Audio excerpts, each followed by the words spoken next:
Hello everyone and welcome to the Video Game Choo Choo Podcast. It's John and I'm here to host once again. I'm talking into a microphone in order to persuade those of you that downloaded this episode to continue listening. I'd like for you to do that, and I would also like for my other cohorts, Solon. Yeah, what's up? You want me to also tell them? You want me to tell them, hey, like, you downloaded it, good job, you're halfway there. Now comes the easy part, and that's listening. If that's what you think would bring them to continue. Oh, if that is your. If I wanted them to continue, I would tell them that there will be a dancing lion at the end of this episode, and that you should stay tuned for that. I wasn't told about this. Lie? Is that a lie? There's only one way to find out, isn't there? Oh no. Yeah, so, Spencer, how are you feeling about this? I'm concerned. I'm very concerned. I wasn't told about a dancing lion at all. Me either, and I'm supposed to be in charge of this thing, so I guess, that really tells me, that tells all of us all right, well, how messed up I am. If there's a dancing lion at the end of this and that mauls me in the face, I know who to go to. Oh, it wouldn't maul you in the face. It likes skulls. Wait. My skull is still in my body, though. It needs to stay there. That might be a problem. Alright, well, we'll cross that bridge when we come to it. And hopefully the bridge is a safe one, and not one that includes death. Yeah, that'd be ideal. That'd be bad. Anyway, folks, the video games continue to exist in this realm of existence. We play them, we talk about them, we think about them. We wash our hands between playing them. Of course. Pick up one controller, then wash my hands, and then pick up another controller, a second one. So you're swapping controllers, you're playing different consoles recently, you're doing different activities, you're not focused on one specific console, you are multitasking. John, no. I just keep playing games so long that the controllers die and I have to pick a new controller. That's fucked up in a different way. Yeah, no, it's my cross to bear that I choose to bear often, and I love bearing that cross.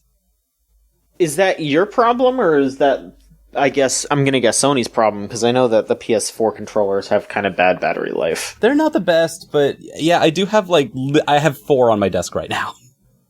Oh, wow. Now, 3 of them are hooked up to 2 of them are hooked up to the PS4, one's to the computer, and one is to the dongle that is in the back of my Switch, so that I can play Switch games with a DualShock 4 controller, because those controllers whip so much ass. They sure do. Are you not a fan of the Switch Pro controller? No, I'm a big fan of it. It's really good, too. But I've been playing this little game called Project Diva. They just put out the new version. Okay. Say no more. Can I say one more? I mean, you can talk about the game. I just meant, why you're using the DualShock. Yeah.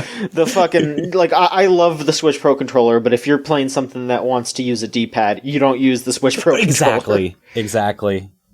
The Switch D-pad is not the best, and, no. Which is a frustrating thing, because it's used so sparingly, except in this one game. Yeah. And I ended up, it's really kind of perverted how the Switch has an X button on it, and so does the PlayStation 4 button. And so Project Diva is a game that, uses the face button icons of whatever controller you have plugged in. And so instead of having the Switch's own X button be a different color, it's literally just the same X as the PS4. Right.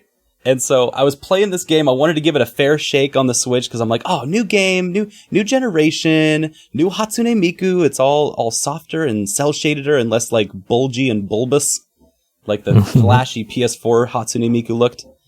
And I just could not get past the letters A, B, Y, and X showing up on the screen, because every time X would show up, I would hit the PS4's X button, which is in a completely different place. And now the cool thing is that they do have customization options that let you just straight up put the PlayStation icons into the Switch game. And so I have basically changed it so that this game is just exactly the same as every other Project Diva game. So I have boomered my way into... I am a Project Diva boomer at this point that cannot accept any new change. Well, you've solved a problem that you had by yourself, and I commend. I use technology. Actually, you've been using technology lately to solve your own problems too, right? I've been making my own problems, but then also solving them. That is exactly what it feels like. So I need to figure out how I can talk about this in a way that will allow us to be okay. You own every video game that Nintendo has ever published and made for their consoles. I have a lot of GameCube games. I have a lot of GameCube games. A lot of them that you don't see in images. I have them in boxes. Just some things. There's a picture with me and all of my friends that are GameCube games just off camera. Yeah, at the 2 a.m. Ninja Turtles showing. So I made some backups of those games, and then I played some of them on Dolphin. Oh. I looked into and decided to go into playing around with Dolphin, and my God, is that a delight? Is it really? It's a delight. I mean, there are some things that you have to touch up, of course, but then there's also some things that you can touch up just on your own. Like Wario World, I slapped an HD texture pack on that bad boy. Oh boy, running that on my 4K monitor. Mwah, it's beautiful. Oh, that sounds amazing. Yeah. It's really good. Also, Wario World, pretty good game. Yeah. Pretty good game. It's weird that they never made another one. Yeah, I mean, well, the thing is that the reason why they haven't is because it was made by Treasure. Oh. And Treasure just kind of went off into the fucking ether, which is a shame because Treasure makes good games. It's not like an amazing game. It's not like, oh my god, this is fantastic. It's not because of the Wario Land games. It's pretty alright. Yeah. I'd recommend it. I just started the 1,000-Year Door, and there's a patch for that. So there's a patch that is like 3 separate patches, and one of them is just like, alright, we did some pretty basic stuff where we like changed some of the dialogue to make it so some like weird translation things don't stick around, where it's like, maybe like a character will refer to someone by name that they shouldn't yet because they haven't met them, like that kind of thing. Continuity errors patch. Yeah, and then of course they also patched how the English version of the game kind of like didn't really treat Vivian the right way, the Japanese version was also kind of weird about it. So they were basically just like, here, we translated it to make it so Vivian is transgender and the game is explicit about it. And it's like, yeah, you know what? Sure, there you go. Hell yeah. Yeah, but then there's like another version of the mod which does some of that stuff, but then it also like edits some things to like reflect the different translations and different like viewpoints of the games. Like, for example, the character Rock Hawk. Yep. In the Spanish translation is called Hawk Hogan.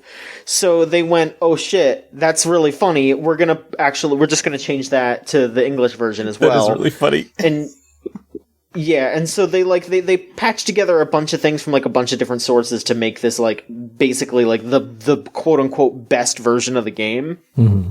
And then there's a third version where it's kind of strange. I guess they really, really like Paper Mario because they straight up were like, okay, we did all this, but also we're going to change the colors of the characters and like update some of the spellings for enemies to make them match the current Paper Mario games like Sticker Star and Color Splash.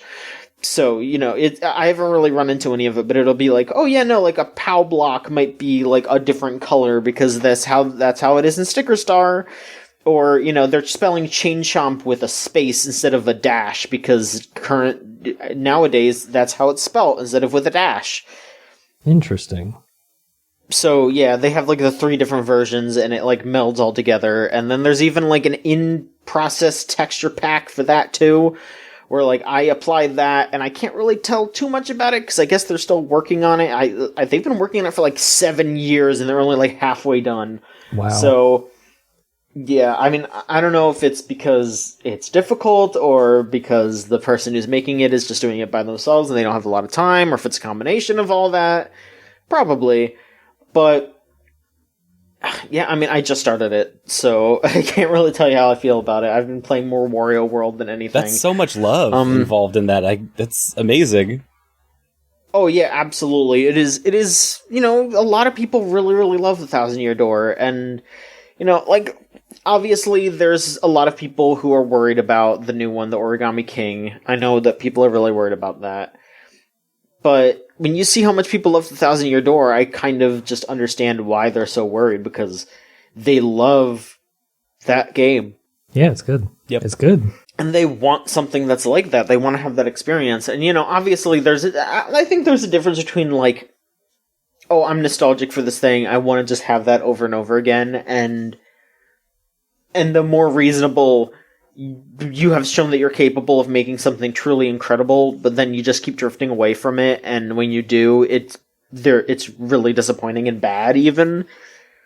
So, I could definitely see why people just want them to go back to how 1,000-Year Door was, because that was the one that worked. That same with, like, original 64 Paper Mario. It's like, those are the ones that really worked. So, yeah, I'll play some more 1,000-Year Door, and I'll probably talk about it later. But yeah, I would say if you have a bunch of GameCube games or even Wii games, that you can upload onto your computer, there are legal ways to do so.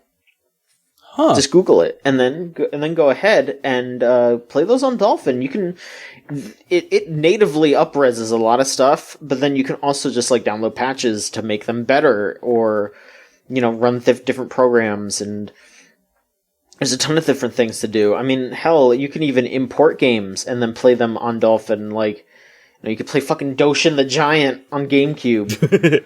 All that good shit. I gotta see if I can run Cubivore on Dolphin. Hey, guess what? What? Cubivore is good as hell, and it works fine on Dolphin, yeah. I thought that game was fake for the longest time. I had, like, rented it on Gamefly, and I got the disc, and I played it, and I sent it back, and then ever since I sent it back, I was like, I didn't play that. That wasn't real. That's some kind of, like, dream I had where the best game ever was made, and I just... What a sentence. I rented it on Gamefly. Yep. Man, I haven't heard about Gamefly in almost 2 decades. Came in my mailbox. They just I was just a kid, and I just, like, I had free reign over the internet and sending games to my mailbox. It was unbelievable. Wow. I did the worst crime on Gamefly, where I wanted to play a game. I wanted to play a really rare game, and then I lost it. Oh, no. And I still don't know what happened with that. I don't know if there was a bill involved with that, but just for the life of me, I don't know what happened with it. I couldn't find it ever again. And then I realized, oh no, I had lost, like, one of their Gamefly's only copies of Dot Hack for the PS2. Uh-oh. Oh no. It was, I think, the first one of the series.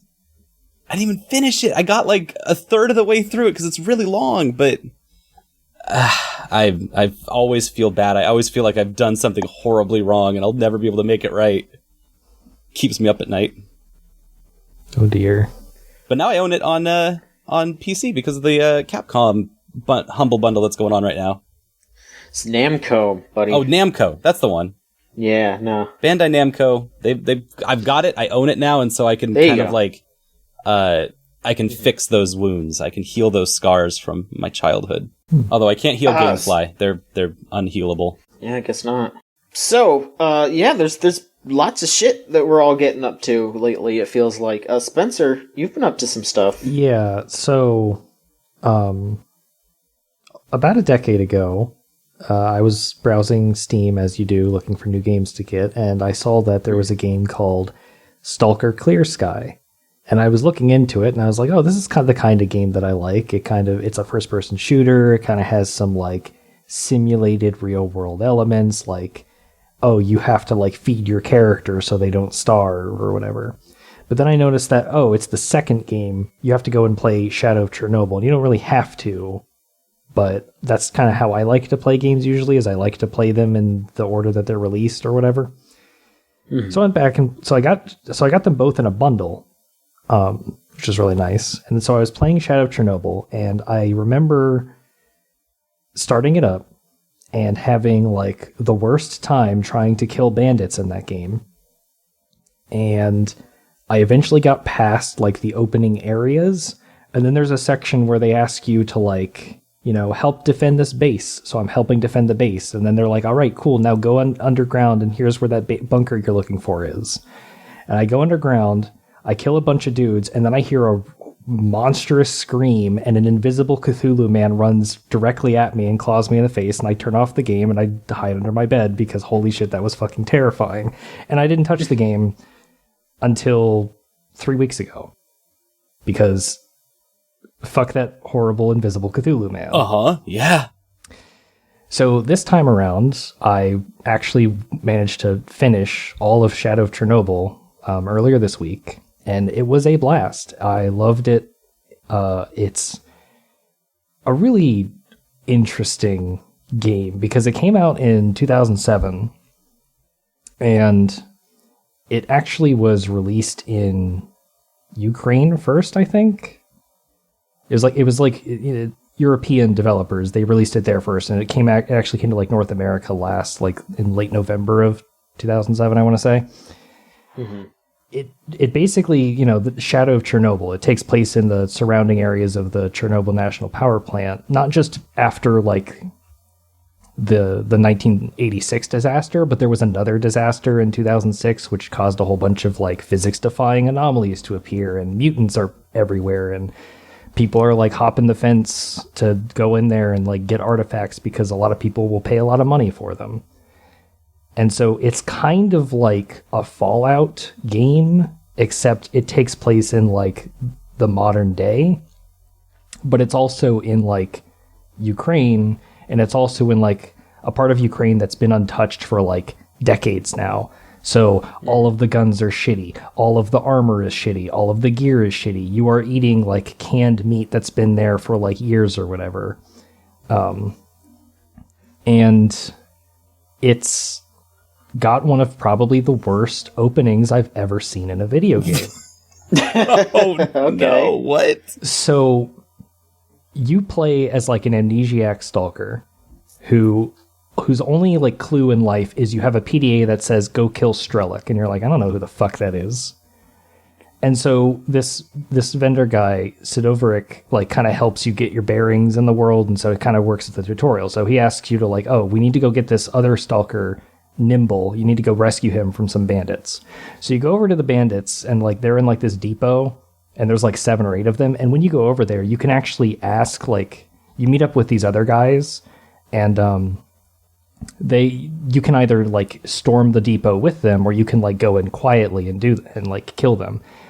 Stalker sucks because it has 4 difficulty ratings: novice, stalker, veteran, and master. And I feel like most people who play video games are going to pick normal difficulty when they start a game for the first time. Right. Like, there's probably some people who will pick the easiest difficulty, and there might be a few people who pick like the hardest difficulty, or even just like a harder difficulty than normal, because they're like, they've played a video game or 2 in their time, and they're like, they kind of want more of a challenge. But I feel like most people, when they're loading up a game for the first time, they're going to pick the normal difficulty. You cannot do that in Shadow of Chernobyl. You have to play on the hardest difficulty setting. And the reason why is because the higher the difficulty, the more damage bullets do, which means if you play on easy mode, you can empty entire clips of bullets into dudes and they do not die. Oh no. So I was literally like headshotting this dude like 40 times and he wasn't falling. And then I looked up like what the fuck was going on, and someone was like, oh yeah, you got to play on master. And then it was like, oh, everything's better now.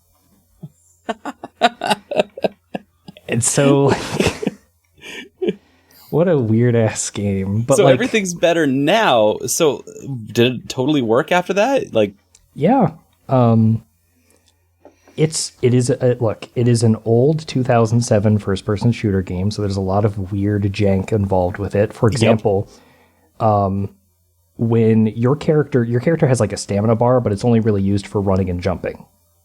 If you completely empty your stamina bar, your character has to like catch their breath, but all of the other like human enemies, when they are in combat, they play the catching breath noise, so you can hear them from a mile away going,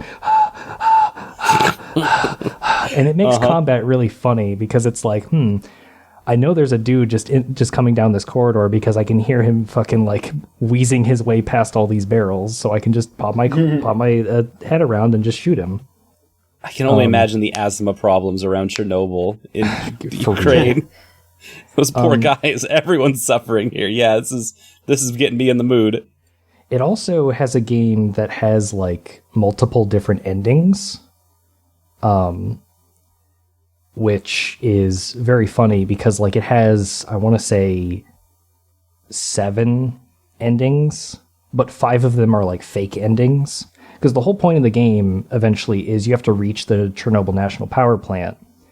And the fake endings involve you touching this giant monolithic obelisk that's just next to the destroyed reactor. Like it's actually in the reactor.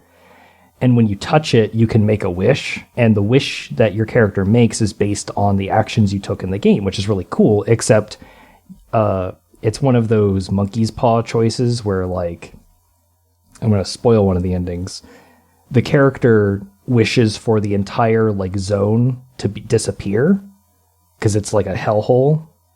And what the thing does is it plays for him like this scene of like all these beautiful plants and there's birds flying and like it's really bright and sunny out and the zone's gone, and then he opens his eyes and it turns out he's blind because the zone has disappeared, but only for him. So 5 of the endings are like that, where your character makes a wish based on the actions you took in game, and then they're all like distorted and perverted in some horrible way.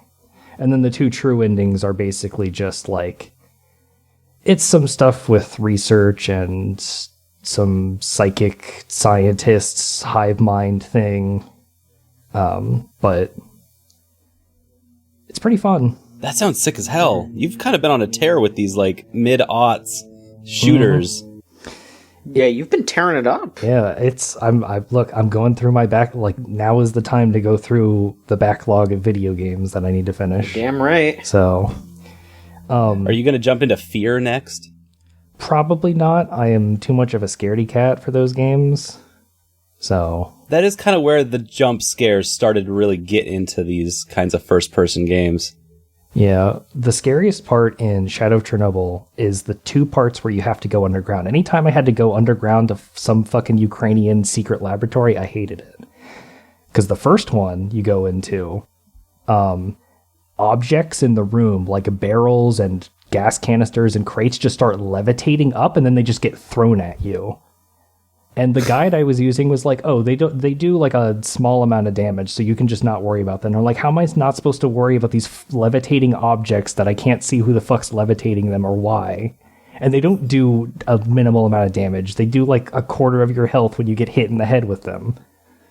Which is, That's not minimal, and also not to mention the psychic damage I'm currently taking. Yeah, and then like, there was this thing in there called the Pseudo Giant, which if you want to Google that, it's a horrifying amalgam man. He looks really horrible. He's got like a foot growing out of his groin, basically. It's nasty. But he's down there and I saw him and I shot him in the head and he didn't die, despite the guide telling me, oh, you can just headshot him and he will die instantly. That didn't happen, so I fucking threw a grenade at him and ran. Of course that didn't happen. He's like mostly head. Yeah, he's a big chunkster. It's like that is the most big chungus enemy I've ever fought in a mid-aughts game for sure. And like the next lab I had to go to was surrounded by these zombified soldiers who've been like brainwashed, but they weren't the problem. The problem were these guys called Snorks, who are like weird zombie men who have like gas masks, but they're wearing them like horribly wrong, where they have like their mouth exposed. the Snorks, like the fucking Hanna-Barbera characters? No, they're kind of like the one they remind me of like a horrifying like real world okay, you know the Super Mario movie, like how they made like real world versions of Goombas or whatever. Imagine they did that, but for the Sniffets.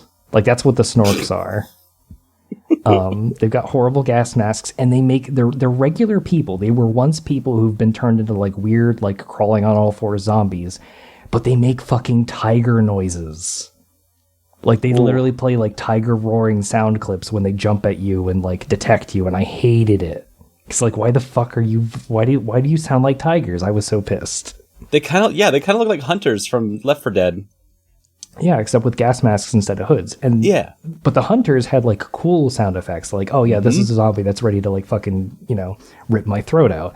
Snorks they're just tigers. They just sound like tigers, and I hated it. So, but the game has a really rough start. The opening areas, like, not really, it's very punishing on purpose to get you to like appreciate the dangers in the game. But it's pretty fun. It's also a game where you can drink vodka to cure radiation poisoning, which is not how that works, but it's very funny. Don't worry. Like just a snork on a lazy Sunday. Yeah, they're just hanging out. Yeah. Just snorking around. Just snorking. Just snorking. All right, well, thank you for sharing about Stalker. Yeah. You've been playing multiple Stalker games, right, though? I am currently playing Clear Sky, with that game that I originally started, but it's looking up online. It's like the black sheep of the trilogy, and I can see why instantly, because Clear Sky came out like just a year later. Same team. They have an up-resed, upscaled version of the same engine.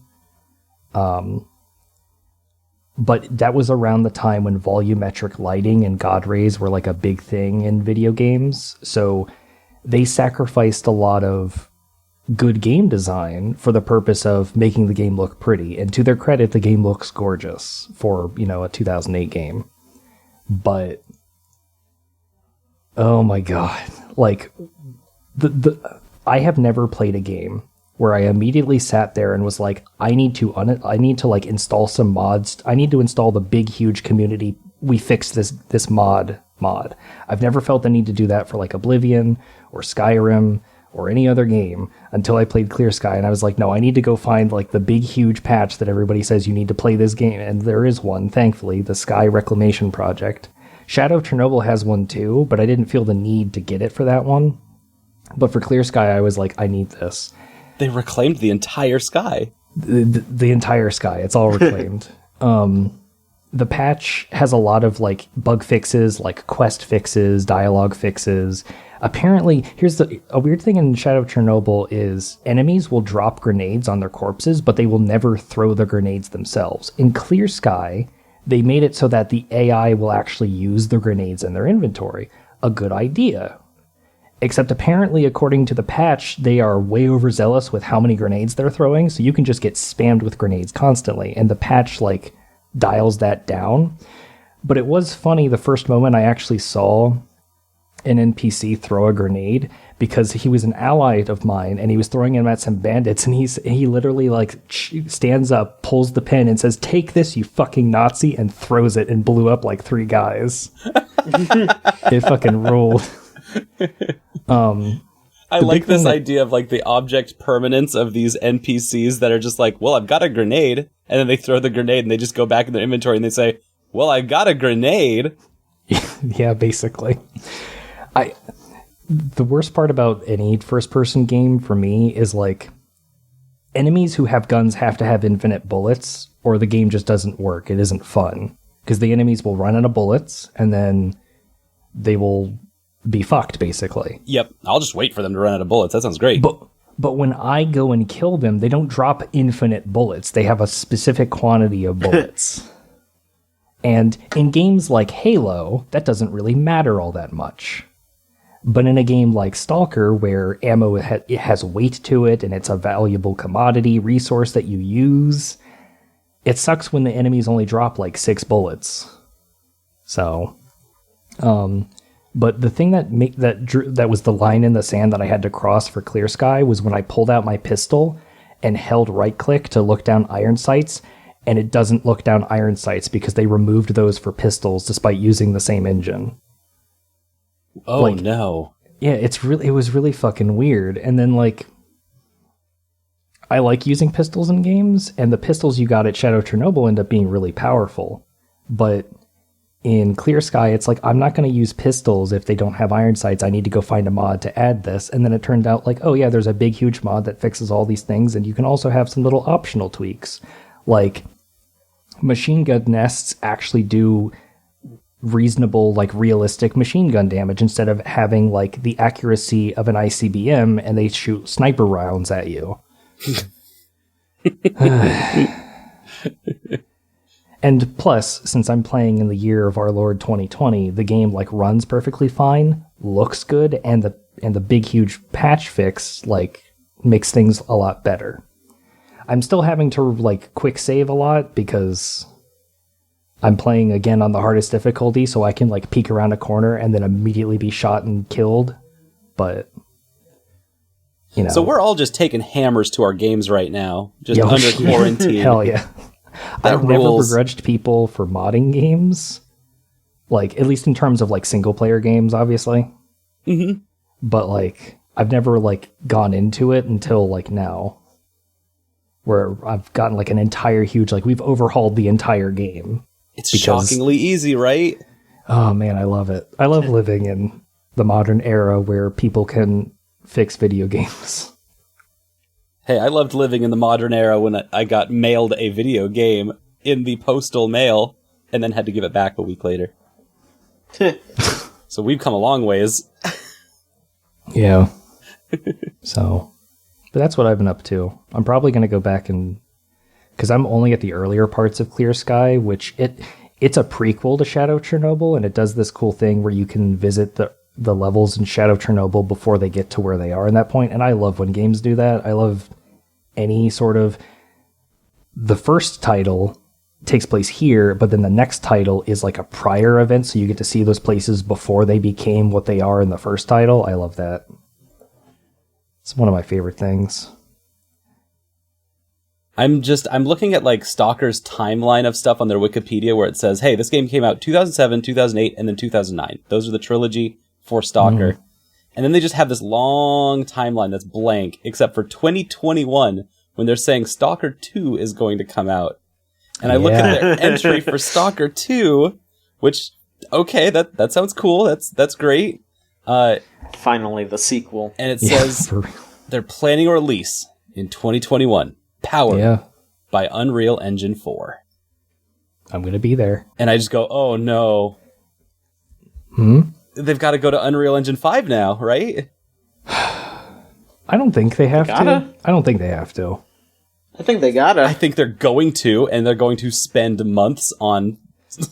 I don't know if this game's coming out in 2021, folks. Oh, no.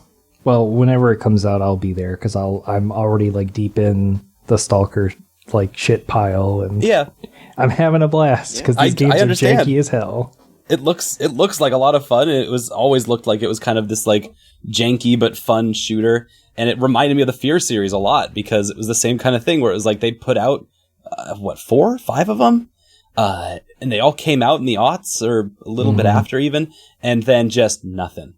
This used to be like the biggest franchise in games, and then just nothing. They lost the momentum, because I remember when Fear was really big. But I think the fact that they put out that fucking stupid pregnant girl statue pre-order thing was probably a reason why people were like, wait a minute, what are we doing here? Oh yeah, I forgot about that. Another statue to put next to your bloody torso from Deep Silver. Why can't marketing teams just be normal? Like, I remember getting like the special collector's edition of like Blaze Blue Chrono Phantasma, which is the third one.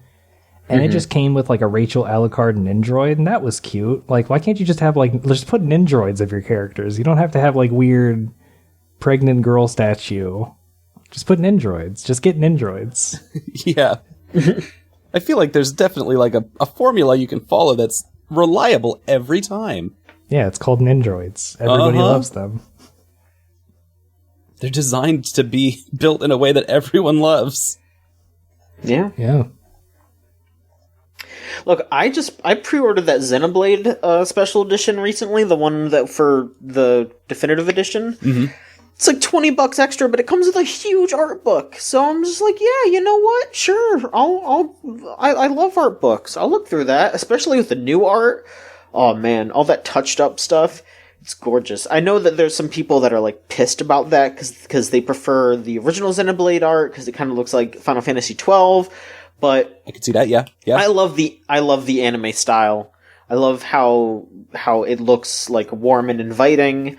I like how it feels more like Xenoblade Chronicles 2 now. I love it. I'm really excited. I'm really excited for that. And you've still got the old Xenoblade. Yeah, that's what I was going to say. It. It's still there. Yep. It's still there. Yeah. You can play it. And I mean, if you like that style, like there are still games that are coming out that still use that style. Yeah. So I also got upsold when I bought the Project Diva pack because I saw it was out for $39.39 and I was like, that's a great price for a rhythm game. Mm-hmm. And then I saw that you could get the actual full edition with like 40 extra songs for $60 and I was like, there you got me. Hey, you're gonna play those songs, Solon. I know you. I'm halfway through all of them. See, the bastard thing about these games is that in order to get to the expert level, you have to play each of the songs on hard mode. And so, since there's 140 songs total in this game with all the DLC, and each one of them's gonna be, 3 to 4 minutes long, that's like, all right, we gotta find 500 minutes to play every one of these songs so that I can actually eventually get to playing them on the expert difficulty. They got me. They got you. Halfway through. So what else have you been playing, though? You put out a review recently. I did. Do you want to talk about that? I've been on my best. I've been on a tear lately. I've been in my best form. We're all tearing. We're all ripping and tearing over here. I've had such a good week. I'm really, really happy with it. I platinumed Final Fantasy VII. Oh, fuck yeah. Oh. That was how I started my week, was that I beat Sephiroth, and I was like, hell yes. I got him on hard mode. I did that fight, and it felt right. It was one of those things where it was just like, I had to sit down and like think it out for a night, and then the next day it was just like, all right, 4 minutes, done. Knocked him out. It wasn't even that hard once I'd just slept on it and thought about it for a second.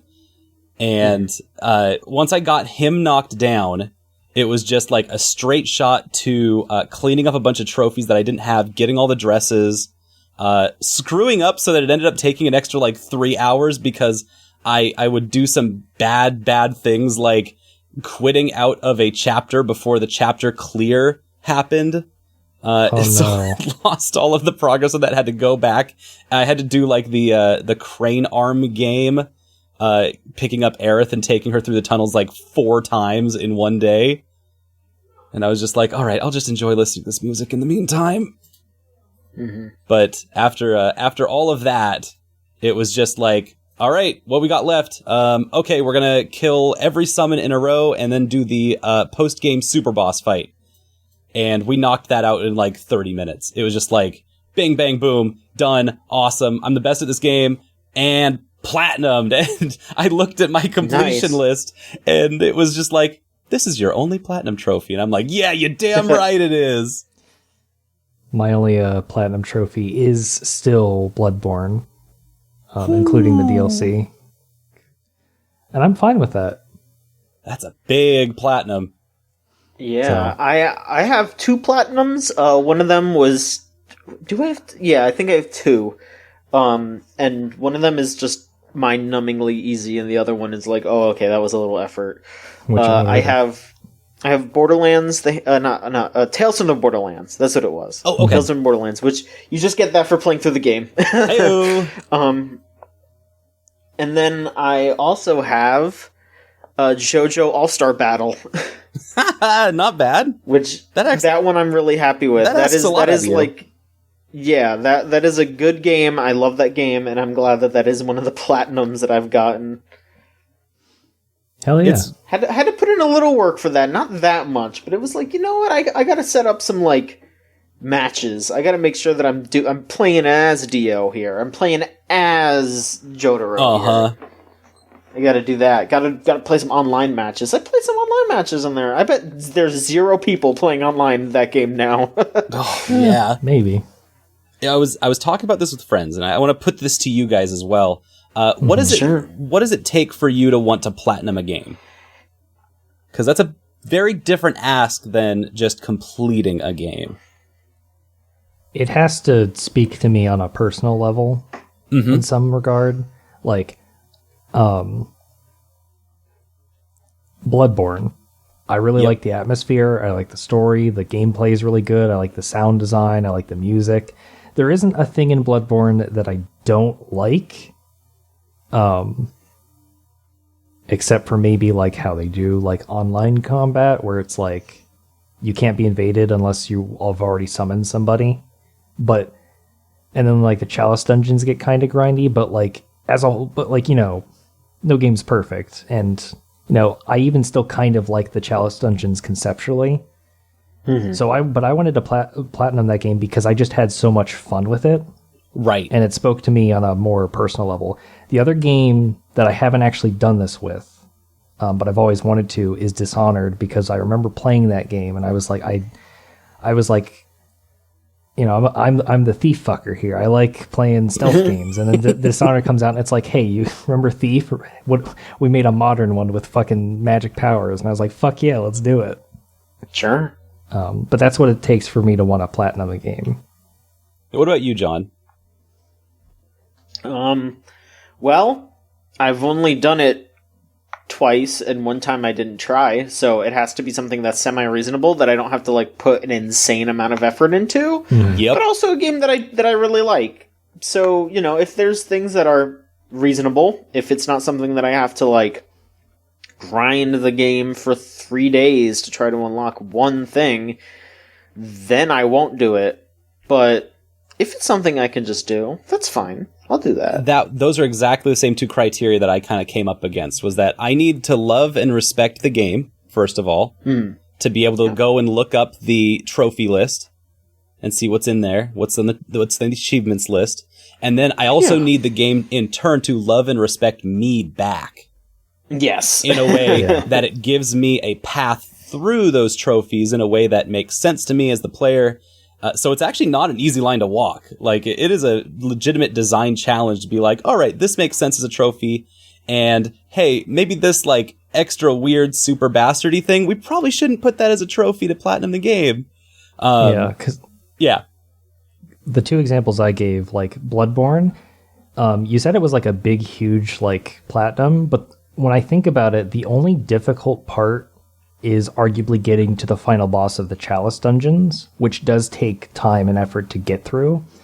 But I usually wait until like the end of a playthrough to do that stuff anyway. Yep. And you basically just get like a really cool boss fight at the end as the like the boss fight is the reward, and then like, oh yeah, here's the trophy.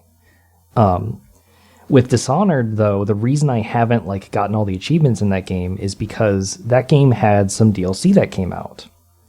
And so when it was just the base game, I had all but like, I want to say 2 or 3 achievements. And those were things like go through the entire game without being detected, without killing anybody.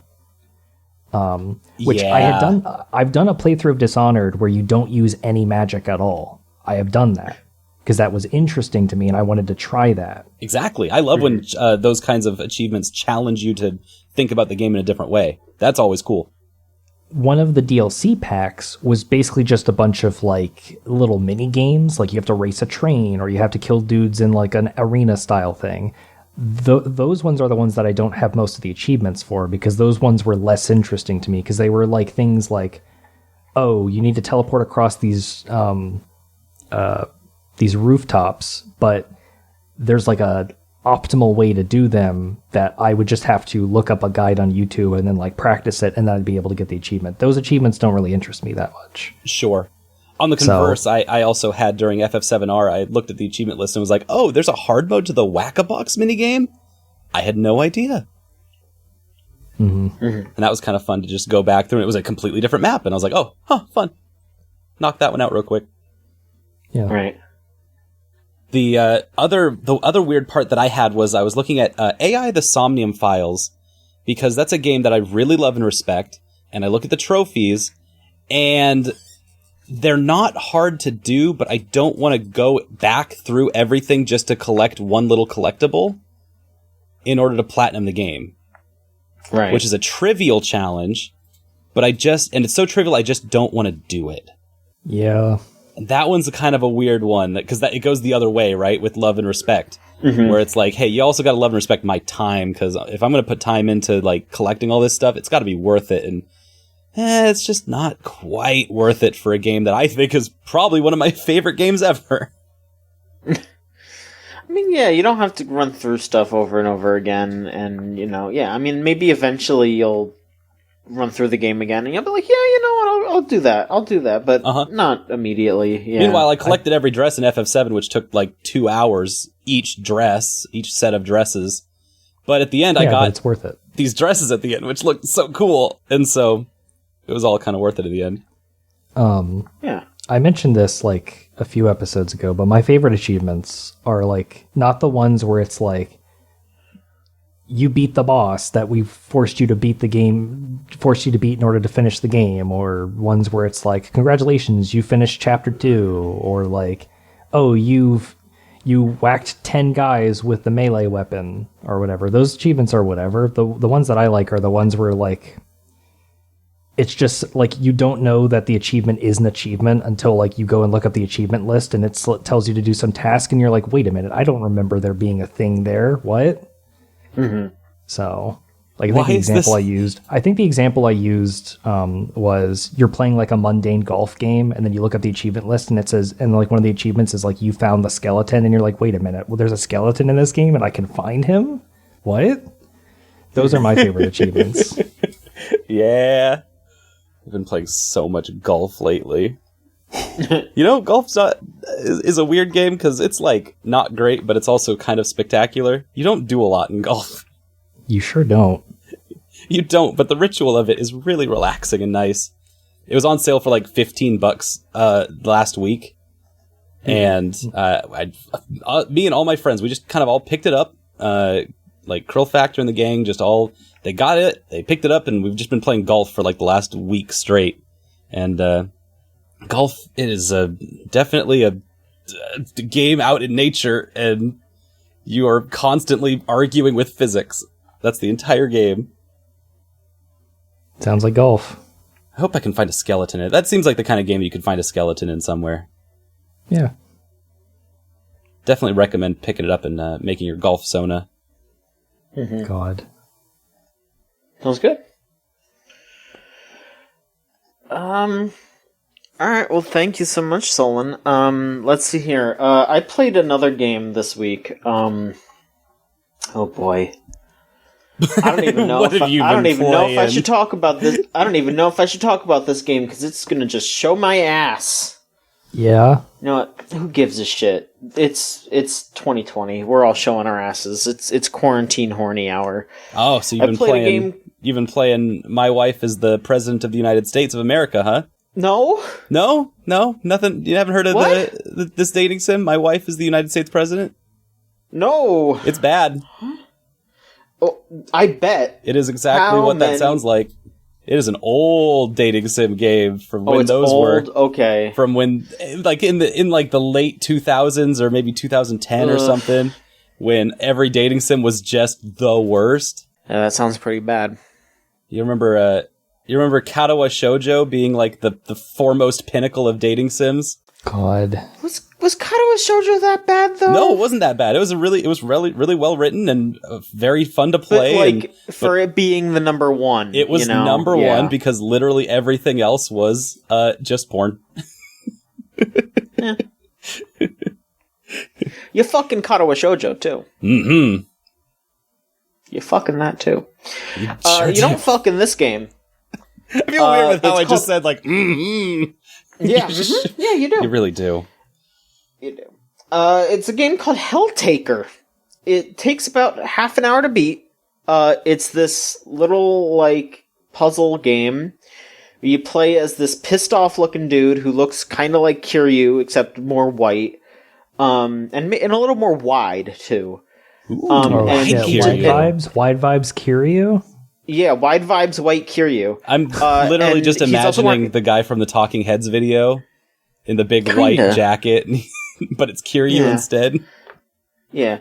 And so he decides that he wants to have a harem of demon girls. So he goes to hell, and you do, like, little block pushing puzzles. And at the end of every puzzle, you meet a girl, a demon girl, and they're all, like, fucked up demon girls, and they join your harem if you answer them correctly. Whomst among us hasn't wanted to have a harem of demon girls, though? I mean, yeah, exactly. You're saying I can get a harem of demon girls in less than 30 minutes, and all I gotta do is push some blocks around? Yes. This game might rip. It's definitely got some horny energy to it. It's not explicit, but, like, when I played this game, when I finished this game, I sat there and I was like, damn, these people made this game specifically because they, like, just made a bunch of demon girl designs, and they were like, man, we really want people to draw fan art of them. Especially some porno. We want some porno drawn of these characters. Like, that is explicitly what they wanted. And you know what? They got exactly what they wanted. I have seen a ton of fan art of them. I mean, yeah, just, like, people love these cute girls. Like, they have, like, you know, they have interesting personalities. They're not just, like, generic shit. It's just, like, yeah, there's, like, this, like, shithead gamer one that just wants to play, like, RTS games and drink vodka. You meet the CEO of Hell, and she's just, like, she's a shithead. She's the Helltaker. Yeah, so that's the Helltaker. Someone posted a picture of the guy. Yeah, so he also really likes to make pancakes. He makes the pancakes for the girls. It's just like, yeah, it's got like a weird, like, I don't want to say weird in like a bad way. It's just got like a real shithead attitude to it, but in like a fun way. This sounds awesome. Yeah, it's just like this like fun, horny, dumb thing that you could play through in half an hour, and it's free on Steam. But it's if you pay $10, you get an art book and a pancake recipe for the Helltaker's pancakes. Oh, shit. See, this is the kind of stuff we need. We don't need fucking, like, statues of pregnant girls to, you know, we need fucking pancake recipes. Give me your curry recipes. Yeah, give me some art of cute demon girls, cute shithead demon girls, and pancake recipes. Oh, that's what we need in 2020. So yeah, it's good. I would absolutely recommend you check it out if you're into cute shithead demon girls and block pushing puzzles and pancakes. That's all there. Well, great. Now that we've lost 4/4 of our audience, let's just end the podcast now. And everyone listening fucking hate pancakes. I mean, I guess okay, so we all here's gotta the go thing. make pancakes now. Yeah, I think they're like thin pancakes. I think that's the whole thing, so... Oh, thin cakes. Yeah, so if you're not into thin pancakes... Yeah, I'm looking at some rolled up crepes right now, which... yeah, they're kind of crepey, yeah. Crepey pancakes. I dig it, though. I dig it. Wide Vibes White Kiryu likes to make thin pancakes. You think he'd want the thickest pancakes possible? He wants those big flapjacks. How do you think he got so wide? I mean, maybe standard Japanese Kiryu likes thicker pancakes, and they didn't want to have it be the same thing. I don't know. I couldn't tell you. But yeah, that is a game that I played for half an hour. I'm looking at my Steam. It's 34 minutes was how long I played it. I didn't get all the achievements though, so maybe I'll run through it again. There is a secret ending I did not see, so I'm probably gonna have to run through it again to see the secret ending. Keep pushing blocks, John. I gotta push those blocks. I gotta figure out what the ending is. Push those blocks. Yeah. The last bit, though, I guess I'll spoil a little bit of it. The last bit, because, you meet all the girls, you bring them over, they're all like, yeah, sure, whatever, we'll leave hell. But there's one girl that is, like, obsessed with punishment, because she's, like, the demon in charge of punishing people in hell. Okay. And so, the last bit of it is you have to, like, do, like, a dodging gauntlet. And, that part is pretty difficult You know, it's so if you're just going in there for block pushing puzzles, the ending of it might be a bit challenging. But you know, I got through it, so I'm sure you'll be able to if you put your mind to it. You just gotta dodge some attacks. Channel your Undertale might, because that definitely reminded me of like some of the dodging stuff from Undertale. I was gonna say, I'd say it's a little harder than that. What if Sans Undertale was just a sexy little demon who wants to torture you? I have seen some images of that. Don't you worry. I mean, we've seen images of that before Helltaker was available to play. So. No, that's what I'm saying. Sans has been a sexy little demon for like 4 years. She's doing her best out there, okay? Yeah, sexy demon girl Sans is out there. One of the first fan art, or not fan arts, but like one of the first arts that I got working at the middle school was someone gave me a picture of this character that was called Samantha, and I had to like squint to realize, oh, it's a person in a hoodie because it's Sans, but it's gender bet. It's called Samantha, and I thought it was the cutest thing. Were they a skeleton too, or was it just like a person? When I looked again, it was a skeleton. Okay. In a hoodie, and I was like, oh, this is really good, actually. That's good. All right, well, there you go. So whenever you got that art, that's how long Sans has been a sexy demon lady for. I just need everybody to be on the same page since we're talking about skeletons. You can have girl skeletons, you just can't have titties. That's not how skeletons work. Yep. Yeah, Yep. No, they're not going to have skeleton boobs or vagina bones or anything like that. We know. Don't worry. No, this picture of Samantha is actually super innocent and delightful, and I love it a lot. It's just looks like it took me a while because it just looked like a normal, like, kind of Sans, but kind of just like a kid in a hoodie. And it was perfect. Okay, so not sexy demon girl Sans. Okay. I still think that counts. Yep. All right. Well, All right. So I played that. Solon. Hey, yeah. You played another game too. Oh God, I've actually completed all of my longest games. Trials of Mana just finished. Well, kinda. It doesn't. Yeah, you did the review of that. Yeah, I did the review and I feel really, really good about it. I feel like this is probably some of the best work that I've done on a review. Because in 20 minutes, I was able to get out kind of like all of the feelings and emotions that I had tied up in this game that I've been building up for the last year. And it all came out in this newest version of Trials of Mana. Like all of the love that I had for this game was reflected back to me in this moment. And it felt really good to be able to say like, hey, this is why this game's historically important. This is why this game is culturally important for RPGs. This is why this game is an interesting thing to like examine. And also, here's what this game is actually like on the inside, and just the nuts and bolts of like reviewing the game itself. And so between all of those things, it just kind of came out to be this really like fun to make, nice, easy review that just filled me with a lot of love and care. And then when I went back and played Trials of Mana more, because I just, after I finished the review, I didn't stop playing Trials of Mana. I went back into it and I made the little girl Charlotte. She's the like main character of my newest run through of the game. And she's darling. She's adorable. And she's now a necromancer who is going to save the world by destroying it. And if she doesn't destroy it, she's going to heal it, resurrect it, and then destroy it again. That rules. I love that so much. It was kind of incredible because they have like a little like roulette system on how you can evolve your character. You can't just go straight being like, all right, I want this character to be dark or light or dark or light. You have to kind of play their little like planting seeds game where you plant a seed and whatever comes out, kind of like a gotcha. And so you don't really get the luxury at the beginning to like have enough seeds to get whatever items you want to turn your characters into whatever you want. And so on this playthrough, I was just like, I don't want to collect all these seeds. Let's just throw 3 in the pot and see what comes out. And we threw 3 in the pot, and it was the best possible 3 that we could have gotten. And so it was just like, all right, Charlotte's a necromancer now. Duran now wears a skull on his head and stops using shields altogether because screw that, we're just all attack now. And Angela is she's just not wearing any clothes any longer. I don't know what happened, but she's beyond that because she's dark now. So society has progressed past the need for clothing.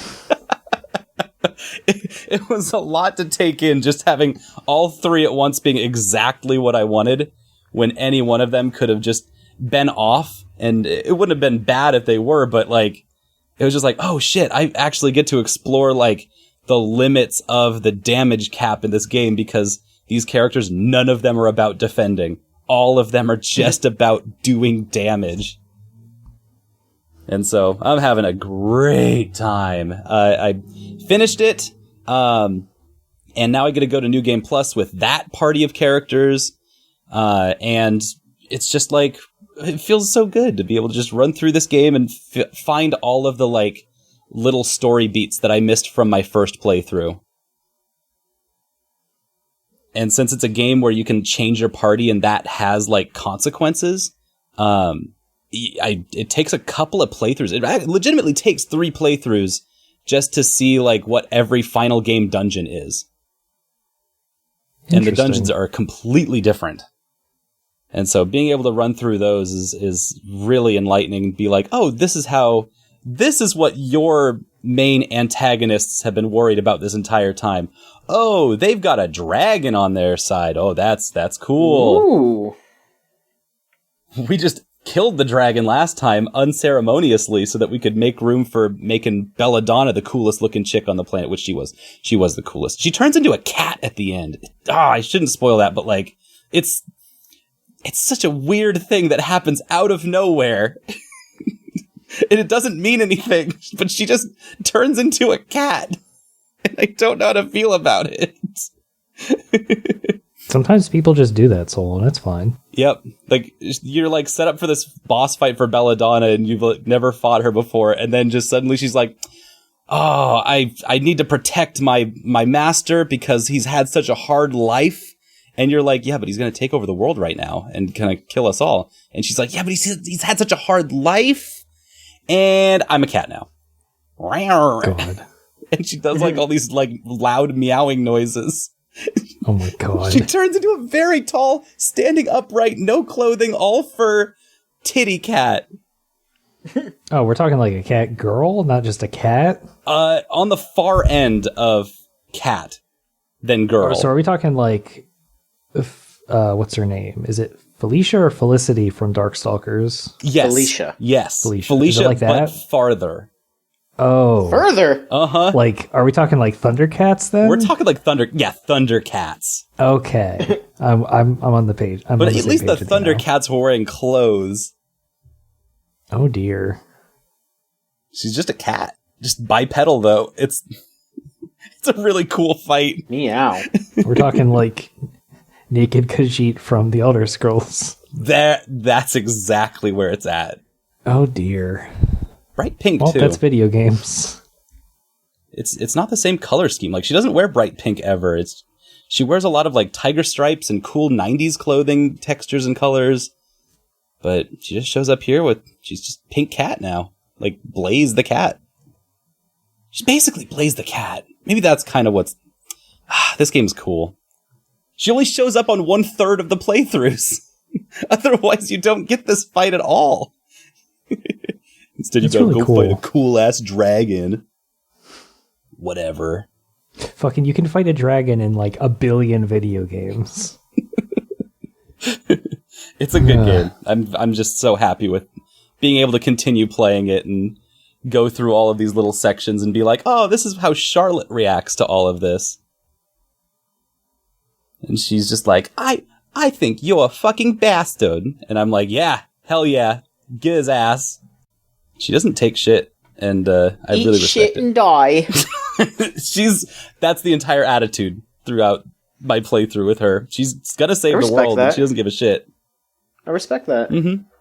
So, yeah, Trials of Mana has been incredible. It's just, it keeps impressing me, and I don't expect it to impress everyone. I gave it a 4 out of 5 on the site, I don't think it's like a must-play game that everyone has to think. But if you catch it, you're gonna enjoy it. It's just entertainment, raw through and through.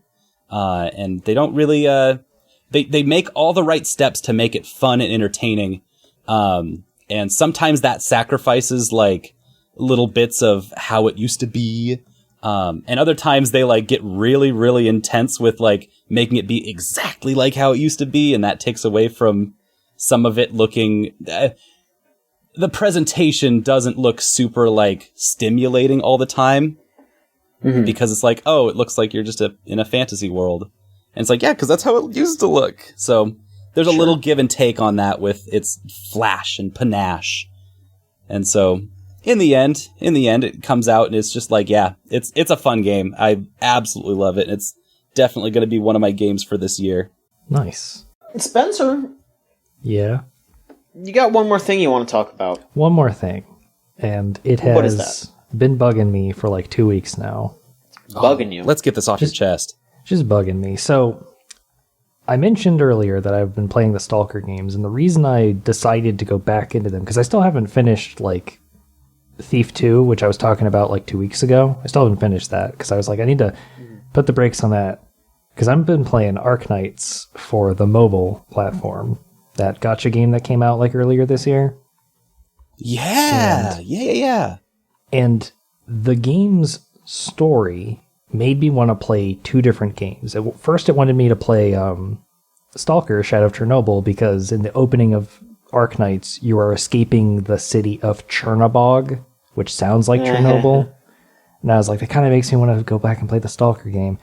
But its stylings, its aesthetic made me want to also go back and play a game called Neo Tokyo, which I'm going to guess most people don't recognize.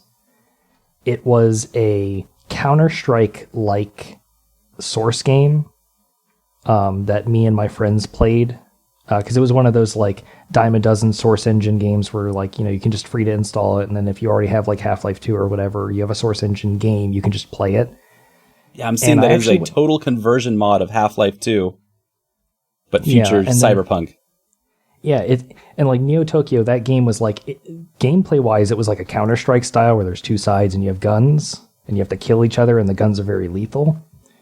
But it was inspired by like Ghost in the Shell and stuff, so it's got a much more futuristic vibe to it.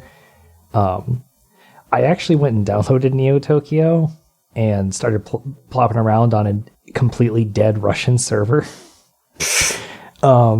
And God, it was very funny going through that game and just like admiring the scenery, because it had like really cool level design and the guns and models were really neat, but nobody plays that game because, you know, that's just how source games are these days. Like, if you made a source game that was purely online, it's a crapshoot whether or not people are still playing it, because there are so many other games these days. Like in the early aughts, like the Steam store was like a fraction of what it is now. So it was like 20 games. Yeah. But Arknights, it is a mobile game that is also a gacha game. And it is the first one where I'm like, yes, I actually really like everything about this. Because I have played Grand Blue Fantasy, and I have played a little bit of Fate, Grand Order, and Azure Lane. But Arknights is the first one where it's like, this has clicked with me. I understand it. And part of it is because it's a tower defense game. And I'm not really like a big tower defense person. Yeah. I mean, whomst among us hasn't played fucking balloons on like when they were in middle school or high school or whatever? Yep. On those flash sites where you like buy the monkeys that throw the darts. Like, yeah. I'm sending nostalgia waves through the entire fucking, you know, audience right now. But, Somebody got me real good. But like, I was never really like good at tower defense, and I was never really invested in tower defense games. But Arknights is a tower defense game. But it's got like a grid system, and it's got like different classes for the units, and the class synergy works really well with like the kinds of shit that I like in games. Where like I like games like Team Fortress 2 and Final Fantasy 14, where players have like different classes, and the combining of the abilities of those classes makes the shit work good. Gives you the good brain chemicals, so to speak. Yep. Yes. But like in Arknights, like in Grand Blue Fantasy, like there are a bunch of characters that do things like, oh, this is a wind character, or this is a fire character, and that's really cool. But like Grand Blue is based off of like an older Final Fantasy game in terms of like you have 4 units on one side of the screen, you have a bunch of monsters or a big boss monster on the other side of the screen. You press buttons to like whack the monster and do big damage. And you can do some combos, and there's some other stuff, but like Grand Blue and like Fate Grand Order are kind of similar in that they've been out for a long time, and there are so many characters. There are so many systems at play. Like I hear people talking about like, oh, I need to set up like my grids and shit for like upgrading weapons and characters, and I'm like, I don't understand any of that. Arknights is a lot more simpler. Like I can point to a resource in Arknights and go, I understand what this is, what it's for, and how to get it. And that's partly because it's a fairly newer game. Like it literally just came out this year, I believe. It might have been out like at the end of last year, but it's fairly recent. And when you perfect a level in Arknights, you can just press a button to auto play that level. So if I want to grind for a resource, I can just like auto do it. And then like I have never played a game that has just played itself. And I was talking about this with some friends earlier this week, because we were talking about how like Final Fantasy 12 has the Gambit system, which lets you like program the character's AI to do certain actions under certain conditions. And the logical conclusion to that system is you can program the characters to do fights and engagements automatically without your input. And Final Fantasy 12 gets a lot of flack, jokingly and earnestly, because it's a game you can program to play itself. But when it's a mobile game, people are more like open to the idea of a game playing itself, because like when I wake up, I can like, you know, set some stuff in Arknights and then like set a mission to like, you know, autoplay, and then I can like, oh, I'm gonna go like, you know, brush my teeth and then like fix a pot of coffee and like, you know, do my morning routine, and then I can come back and then like, and the weird thing is, yeah, you can work it into your life like that. I have worked it into my life such that I have kept up a consistent sleep schedule for the last 2 weeks. What? All right. So like, yeah. All the adults in the room just went, what? It's fucking nuts. So, but like, as far as the game itself is concerned, like I mentioned, it's a tower defense game, but like something about its art style really clicks with me. Like it has like, everybody has a game, I feel, where like they really like going through the menus in that game because it's got a really good crisp design that speaks to them, and it's got really good like selection noises, like when you click a thing or you press a thing or you scroll through options. For me, that's Arknights, because it has the best, like, I tap a thing and it makes a little click noise. That click noise is, like, one of my favorite sounds, because it just sounds so good. And then, like, the character designs are all really, really good. They're all, like, it uses, like, anime characters, but they're all, like, slightly, like, animal people. I say slightly because sometimes it's not really clear what animal they are supposed to be. Like, I have this girl who's, like, she's got a baseball bat, and she's really, like, gung-ho. Like, when I beat a mission, she literally just screams home run. But you would never guess from her design that she's supposed to be, like, a turtle person. Mm-hmm. So, because she has nothing about her design that, you know, speaks to, you know, oh, she's a turtle. Whereas I have another girl who's voiced by the same person who voices Ryuko Matoi from Kill la Kill. She's got little bear ears and she's got a huge fucking axe. And it's like, oh, I can see clearly from her design that she's a bear person. So, but yeah, it's the first game that I've really clicked with me in terms of it being a gotcha game. So I'm going to keep sticking with it. That's really cool. When we were playing through it and looking at it before, every time I saw gameplay footage of it, I couldn't really tell what like the progression system was, and like if you could get new characters easily or not, but hearing that, like, hey, there's a bunch of characters in here that are really cool and fun to hang out with on a regular basis, like, that makes it sound a lot better. I actually saved up some resources to do like a 10 poll for characters. And I ended up getting like my second favorite character in the game, who's like this nun who's like shark themed, like the little like bonnet that nuns wear. Like hers has like shark teeth like design, like it's all jagged. And she has like a polearm that has a giant saw blade at the end. And then like I was like I've always liked this character design wise, but I'd never looked up what her character was. And then she starts talking about things like she says this edgelord fucking design, this edgelord fucking line where she goes, cutting things is such fun. Yes, some things were not supposed to be in one piece. Some things were never meant to be in anything but pieces. And I was like, this is the raddest fucking character I've ever seen in my life. Good. And like the voice acting is, all in Japanese, but like it's so good. It's so fucking you get a complete picture of who these characters are, and you can actually like look at little details for them in ways that I didn't really get from other gacha games. Because in Grand Blue Fantasy, when you get a character, you can do like their little fate episode, which kind of introduces you to their character. It's basically the story of how that character like meets your character and your crew and, joins you. That's not really a thing that happens in Arknights. Like, there are characters in the plot right now that are helping me that I actually pulled like 3 hours ago, like in terms of the game story. So like I was already using those characters and now they're being introduced to me because, the game doesn't really care if the gacha elements conflict with the story, which I'm fine with.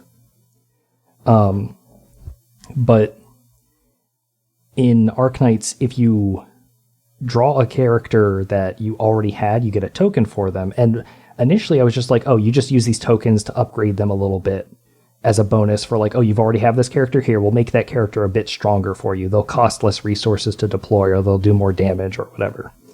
I didn't notice until like today that the tokens actually have like item descriptions of what they are. 'Cause on the UI, they just have like a picture of the character with like some little like weird geometric shape behind it. It's like a hexagon with like a little icon of what class that character is. But if you look in the like item description, it tells you what the thing is. And it's like, oh, this character's tokens are like some candles that have been wrapped up really nicely and they smell really good. And I'm like, this fucking rules. This is the kind of shit this is the kind of characterization that I like. I don't need to have like an introduction and a huge backstory for a character. I just need to know like what are they into? What this character's like upgrade token is. What are they thinking in this game? How do they feel right now? What's the mood of this character? Little things like that. That's great. Yeah. So I find that with a lot of these gacha games, there's that initial point of people kind of just gauging it, like, hey, is this going to be the next big shit? And then everyone like kind of dropping off of it, and then usually after at that point, it starts finding its audience, and other people kind of like float into it in their own time. And so I'm glad that Arknights is finding its audience. Yeah. That way it can, stay around and persist, and people can enjoy it. And I know people have been enjoying the Final Fantasy Tactics gacha as well lately, and there's a gacha for everybody. I assume someone's probably still playing Dragalia Lost. I don't think so. I think nobody's actually. It's Scott. I don't know. I don't think he's playing it. You don't think Scott's playing it? Nah, I think he probably dropped it for Tactics. I don't think anyone's touching that anymore. But every game has its audience except Dragalia Lost. Yeah. I know people are still like on the Fate train, which like I tried it, but I couldn't really get into it because I didn't really like the moment-to-moment gameplay of the actual playing it.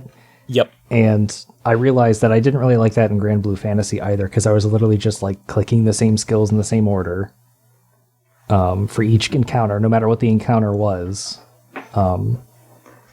And like I'm also kind of just tired of like the whole big appeal of Fate. Like they basically got two big conceits that they pull every time, which The first conceit, the big one, is you thought this famous historical figure was a man, but actually she's a cute anime girl, which was a great conceit in 2006 with Fate Stay Night with Saber. But they've done that conceit like 1 billion times now. And it's fatigued me a bit. And the other thing they do is like the Kingdom Hearts thing where it's like, we're going to draw significance for these characters by having them basically just have the same face and basically be the same character. And I bring up Kingdom Hearts because of the whole, like, Sora's nobody is Roxas, who looks like Ventus, whose soul is in Sora, who also fought Vanitas, who's weirdly looks like Sora, like that whole thing. Yep. So, and like, I'm not saying Fate is a bad series for having those conceits. I am saying that those conceits do not interest me as much as they do some people. Like, because like fucking Saber exists. Like, you got it in one, my dudes. She's literally perfect. So.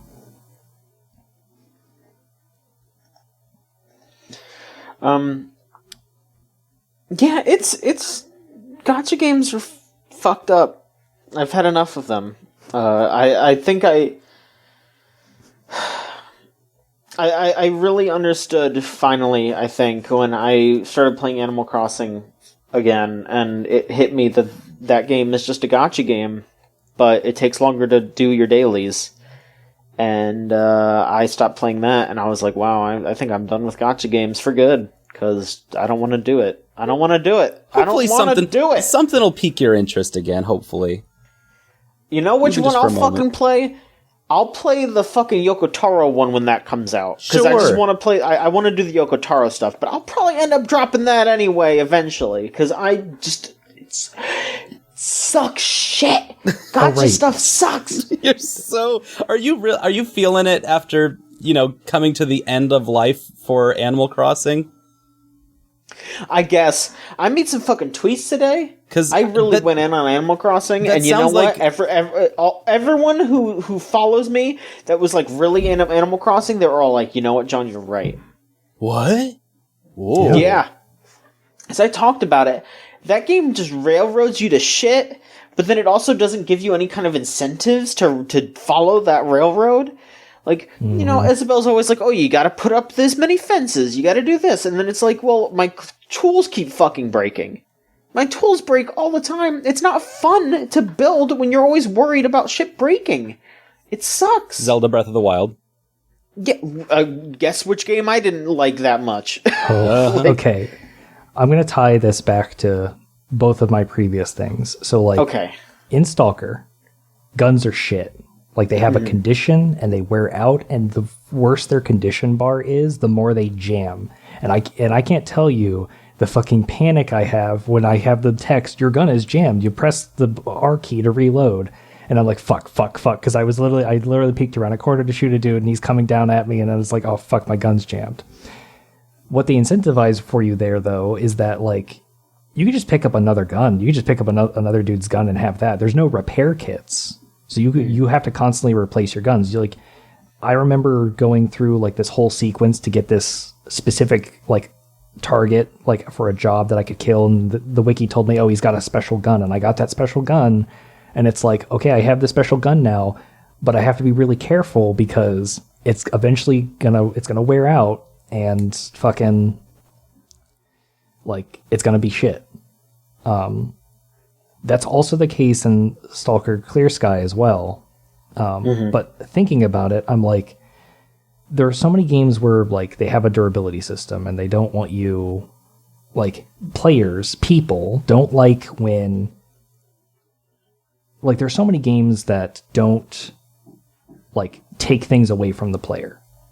Like, when you level up a Pokemon in a Pokemon game, that Pokemon has that level for the entire rest of existence. Like, there's no method of de-leveling Pokemon. There's no Pokemon ability that de-levels them. There's nothing. They will always be, you get a Pokemon at level 100, they will always be level 100. That's never taken away from you. The big conceit of the Dark Souls games, and games that are like it, is that you get souls, you get a resource that works like experience points and currency at the same time, and those are normally resources that are only ever spent by the player. You get accrue experience points, those are used to level up or invest in stats or whatever. You get money, you invest those into items or armor or, upgrades, or you pay them to do other things in the game. Souls is a game where it's like those two resources are the same resource, and they are also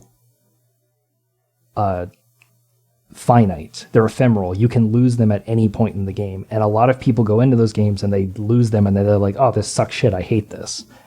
Mm-hmm. And then the thing I always tell them is like, those things literally don't matter, because the progression in Dark Souls does this trick where it's like, it tricks you into thinking that those things are what actually causes you to progress as a player, but really it's learning the environment. It's getting better with the control scheme and the combat. That's the actual like progression. The numbers don't matter, and this is a testament to the fact that there are, like, any Souls game, any game that's like a Souls game, people have done like level 1 runs of where they don't use any of that investment. They might use it to like upgrade armor or weapons or buy certain things, but they won't upgrade their character at all. And so when playing through games that have durability systems like Breath of the Wild or Stalker, like, those games have like weapons and equipment that break over time, and there's nothing you can do about it. There's no way to repair them. And again, normally, like, I think about like BioShock, which I was playing earlier this year. Like, when I got the machine gun, I just had the machine gun for the rest of the game. The only time the machine gun was useless was when I ran out of ammo for it. But in a game with like durability, like, again, it goes back to players don't like when their toys are taken away. They don't like when the things that they've earned in other games are taken away from them in other games. And that's why a lot of enemy types and encounter types stick in people's mind. Like, if I think about the worst kind of enemy in a Zelda game, I think about the the enemy that eats your shield and takes it away from you. Yeah. Like, nobody fucking likes fighting those things because it sucks ass when your shield gets taken away. But I will say this. Like, I can find enjoyment from those games, but I don't think that invalidates people who don't like, I know a lot of people are like, with Breath of the Wild, they don't enjoy having to like scrounge for weapons every 5 minutes because everything has like the durability of a toothpick. I get that. Mm-hmm. That was, they probably could have had a bit more durability to them in that game. But the last thing I'll say is, like, with Stalker Shadow of Chernobyl, like, most of the games are shit early on. Or most of the guns in the game are shit early on. And they have horrible accuracy and bullet deviation. And this isn't a game that has like bullet gravity. Like, it's just like the guns suck. But Stalker does one of my favorite things that shooters do, where they don't use the actual names of real world firearms. They just modify them just a little bit. So instead of getting, say, the AK-47, you get the AK-M74. Huh.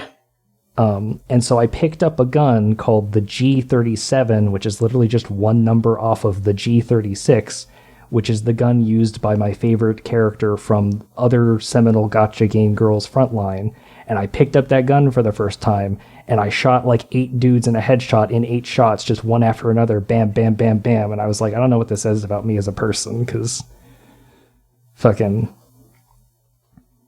The moment a game gives you a G8, you're locked in. Yeah, give me a G36 and I will kill everybody on sight. But Skull, I'm scared. Yeah, you should be. Can we go back to talking about how much we don't like Animal Crossing? Skull's scaring me. Yeah, see, John, I didn't get into Animal Crossing because I knew it would be that shit all over again, because that annoyed me in New Leaf. It's just... It's worse here. It feels like it's way worse here. That's what I've heard. I hear like, oh, there's these new things they let you do, and then I hear like, oh, those come with like the biggest asterisks gigantic possible. Caveats. Yeah. So if I'm understanding it right, you don't get like an ability to like dig into your island until like the end of everything. You can't do like geo-terrain stuff until you've gotten like a bazillion bells or something, or bazillion Nook miles, or whatever the currency is. if I understand the timeline correctly, for the people who didn't do the time traveling exploit technique, whatever you want to call it, the game came out on March 20th of this year. Yep. If you played it normally every day, you wouldn't be able to do the terraforming until the end of April. That's how long it takes. Wow. To fulfill the requirements. So. Trying to think of the last game I was interested in for one whole month. A month and a half of time. And I just finished FF7R, and I just finished Trials of Mana, so those didn't take a month and a half to platinum. Because it's now not fucking worth it. I'm very, very it's done so with those slow. games. It's so fucking slow. I mean, and the thing is that, like, again, because they railroad you, they want you to do specific things in order to get yourself to where you're supposed to get. Like, I wanted my island to be like a chill, tropical island, like kind of what they give you at the beginning, but cleaned up, and with some stuff here and there. You know, like I made like a little flower garden. I placed some items here and there to spruce it up a bit, but I still have a 2-star island. And I'm like, well, because I don't want to set up a fucking, like, million paths. I don't want to put flowers around every single one of my villagers' homes. Mm-hmm. You know, I don't want to have to do that. I don't want to do the same thing that everyone else is doing. And then even then, like, you know, there are people that are doing, like, interesting and neat things, but then it turns out that that's not what the game wants. Like, I saw a Polygon article today, like, that's kind of why I started talking about it, where one of the things they pointed out was there was a person who, you know, there's one thing where like I kind of understand why the game doesn't want them to do it, and also like I also get where the person's coming from, but like there's a person that is like into doing like communal farming in real life, so they made a town that is based around communal farming, and then they specifically have like weeds set up like they would be in real life. Mm-hmm. And then Isabel's like, oh, there's too many weeds. And it's like, well, yeah, I mean, of course, but sure. But then there was one where it was like, someone was really into paleontology, and so they made like a hole in the ground where there's like a bunch of fossils in the hole, and you know, it's set up to look like a fossil dig, but those fossils are considered garbage, and so their rating went down because they had the fossils on the ground. And it's like... And if your rating goes down, do you lose like privileges or something? Sometimes, yeah. Like, if it's not above a 3-star, KK Slider doesn't show up. Ooh. Oh, no. Yeah. So, yeah, it's just like, I don't know. I think that them trying to make this like, oh, do what you want, except for what we don't want you to do, it's dumb. It's dumb. And there's just so many things where, like, it just... like, people are just feeling forced to do all this work to, like, show off on Twitter. It's the same reason why, like, Raymond being so popular is, like, and, you know, obviously we joke about it, but it's like, there's, like, an insidiousness to it, where, you know, people are like, oh, hey, I have my villagers singing KK Bubblegum out in the thing in a maid dress, and then they get a bunch of clout on Twitter for it. It's like... It's forcing people to do these things, and some of it is the game, and some of it is just like Twitter and society forcing them to do it because people want these characters to be doing these specific things, and it's just like it's really made Animal Crossing, both the game and the community, just 500% shittier, and that's such a shame. And then, like, couple that with the fact that, like, they're, like, other than the building aspect of the game, it's so much less. Like, I can't get over how, like, I stopped playing the game because whenever I would log on, I'd be like, you know, I want to check in with my villagers. I'd walk around to my villagers, and they'd say the same 5 fucking things. And, like, I think about how it was back in, like, the GameCube, and, you know, like, obviously every once in a while they'd repeat themselves, but they would absolutely not repeat themselves as much as this. Like, I walk up to someone, and they just say, hey, how's it going? They give me the exact same, like greeting. And then I talk to them again, and they say, wow, you've been digging up fossils a lot lately, huh? And then they say, oh man, it's getting hot out, or something. Like, it's the same shit over and over and over and over, and it's baffling to me how they think that this is okay, but then the thing on top of it is I don't understand how people are still playing the game if it's like this. Like, what are you doing? I don't know. There's not even anything to do with other people. Like, I go to visit someone's town, And, like, I feel bad because I, like, walk around their town and I see everything they set up, and then I'm just like, well, I'm fucking done. Like, what else am I supposed to do there? You know, like, I don't fucking know. Like, in all these years, they haven't thought of anything else to do. Like, you know, obviously, back in the GameCube days, that's how it was, because that was when they were first figuring it out. But it's been, like, what, like 20 years or some shit? They still haven't fucking figured out what else you're supposed to do in a person's town. You can't do anything with them. You can't even fucking pick up items and shit. You can't even help them decorate. What are they doing? What the fuck are they doing? Meanwhile, today I saw artwork of Dom Animal Crossing as the main character of Final Fantasy XIV and the finale of Shadowbringers. So sometimes the art is bad, and sometimes it's like just a huge mess. But sometimes you get real treats like this. I fucking love Dom Animal Crossing. Like, don't get me wrong. Oh yeah, all the Dom art has been very funny. I've been enjoying that, and you know, like I've been enjoying a lot of the memes of like, oh yeah, like Tom Nook and Crazy Red, or like they had like a fucked up breakup or something. Like I've been laughing at that. Yeah. You know, I laughed at the Blathers jokes for a while. You know, like it's still a fun thing here and there, but I can't fucking stand it. A game with this much style and this much like sensibility and just no game design in it, huh? Yeah, it's just kind of it is just completely do your void. own shit, you know. It is the video game equivalent of model train building, where you get your train set, you get a basement or a like table in like the spare room or in the garage, and you just like set up the little towns and you set up the little people in it and you just set the train to go, and it's just like that's what it is. There's no gameplay, it's all decoration. Because the actual gameplay is like catching fish and bugs and seeing what things the game is letting you get every day from the store or from like the camp or whatever. Like that's just what the game is. And the people who enjoy that, totally valid. But playing it in New Leaf, I was grinding in Animal Crossing New Leaf for 40 days straight to get every single emote in the game, because you could only get one per day from the comedian dude. And I did it 40 days straight because I wanted them, because I did hang out online with people and I wanted to be able to like have emotes. And as soon as I got the last one, that was the last day I played that game, because I was exhausted from having to do that. Because, 20 emotes in, I was like, well, I gotta get them all now. And that was the only reason I was even playing, like booting up the game in the first place, was to get all those emotes, and then I just stopped. And I knew in like with New Horizons, like I was just going to be doing the same shit. So, yeah, I see that. I can see the frustration. And I can also see the other side of it, where there's a lot of folks out there who just don't have anything else to do either, and so at least this gives them a place where they can meet with friends and hang out. And it guess so. When the game is centered around meeting up with friends and hanging out, that in and of itself doesn't actually say much to the quality of the game, because people do that in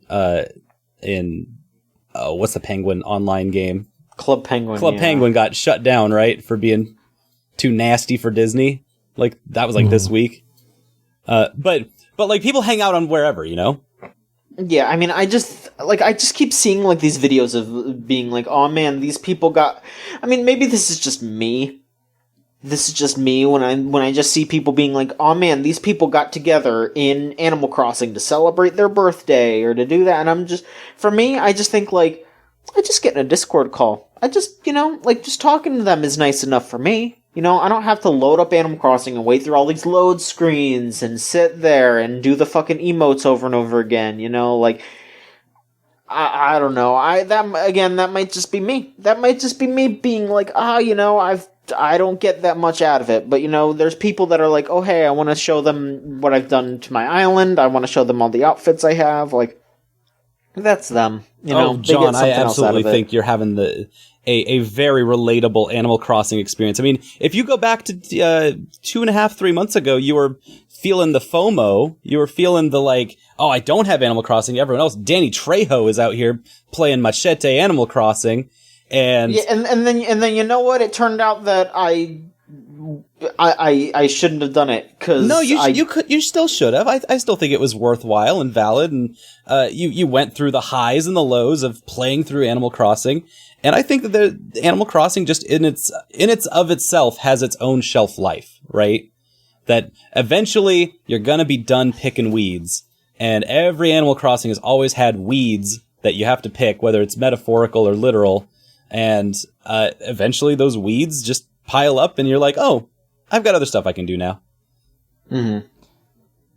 I think you get them. I think Animal Crossing has always been a your mileage may vary type title.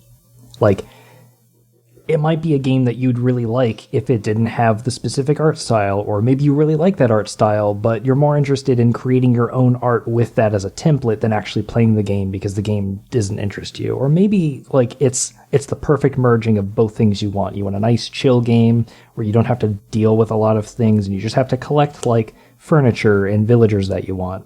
There's a friend of mine, she's been like playing the game a lot, and she was agonizing over how many changes they'd put in the game that make like grinding for all the things that she wanted like way more of a pain in the ass than it had been ever before.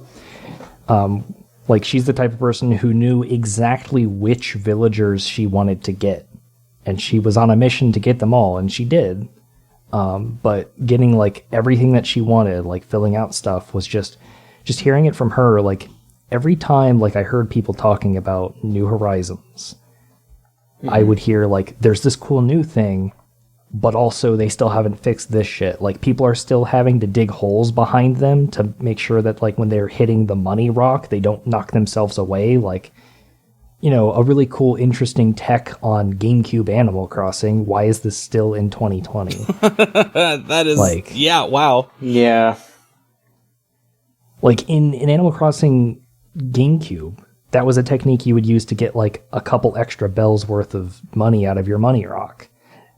Why are we still doing it in 2020? Like, it's very weird to me how many changes they have made and have yet to make. But I'm imagining, what if Pokemon Ruby 3rd generation, what if they just kept doing base building in every single follow-up Pokemon game? But they never actually like made it fun or interesting or accessible. Yeah. It's like, what if base building, but it's still all the same furniture? Not that this is quite like that, but it just got me thinking about this horrible like alternate universe where they just didn't do any of the other like upgrades or anything because they were just focused on like base building as a part of the Pokemon experience now, and we have to do this. And you know, I think there's two big factors as to why like New Horizons blew up. Like, one, obviously current events, people can't go outside as much. The game came out right around like, you know, while everybody was locking down and getting into quarantine for the first time for realsies, because people realized like, oh, this COVID-19 thing is like serious business. Two, there hadn't been an Animal Crossing released for 7 years, and people were starving for Animal Crossing. And so they were able to like just gloss over and look over all of the like stuff that wasn't changed initially. Like, I think those two elements extended the honeymoon period for New Horizons quite a bit. Yeah. And now that we're like 2 months away from its release, like, people are starting to go, maybe this game isn't as pristine as we hoped it would be. Because I'm with John in terms of like, you know, speaking of like days where we're like, you know, we're showing our ass, I guess, but I went on dates in New Leaf with my long distance relationship when that game was new. And those dates were fun, but we really didn't have anything to do. So, oh, that's really sweet though. And it like my favorite memory is like the city area in New Leaf, like up towards the north of the town. There's like a bench on the side that you can look up. We would sit on the bench together and chat. That was basically all we could do though, is we could chat and we could show each other our houses, and like chase each other around with axes or nets or whatever. But like, there's no, like, to find out in 2020 in Animal Crossing New Horizons, there is no other player interaction you can have in the game is very weird. Especially considering, like, as far back as GameCube Animal Crossing, they had a perfect template. In the Animal Crossing GameCube, you could get little, like, NES games that you could, like, play, like, demos of. Fucking just do that. Like, you can get arcade games in New Horizons. Make those, like, actual mini games you can play with people when they're over. You know? That actually does sound really awesome. I'm surprised that's not in there. Or, like, I know I saw, like, some people made, like, a basketball court, but there's no, like, basketball mini game you can play, so it's just the two of them, like, dribbling the ball by touching it on outside, and they just keep doing that. And it's like, it's funny, but, like, it would be cool if there was, like, an actual little basketball mini game you played if you set things up properly. But who knows? Maybe that will be in the next Animal Crossing when they realize, oh, we need to, like, put a game in this game we've made. Yeah. Yep. Just gonna take a sip of coffee there. No, you're damn right. You're damn right. Alright, Solon, do you want to go ahead and wrap us up with one last convo, and then we got just some quick questions? Sure, yeah, definitely. I've got one more game. Since news was pretty light this week, let me talk about a little indie game that came out this week. I've gotten to play probably the first 2 or 3 levels of a urban photography first-person shooter. It's called Umurangi Generation. This is my shit immediately. It's got skulls in it, and I'm on level 2 in world 2 of this, and it's one of the things is take a picture of a skull with a knife in its mouth.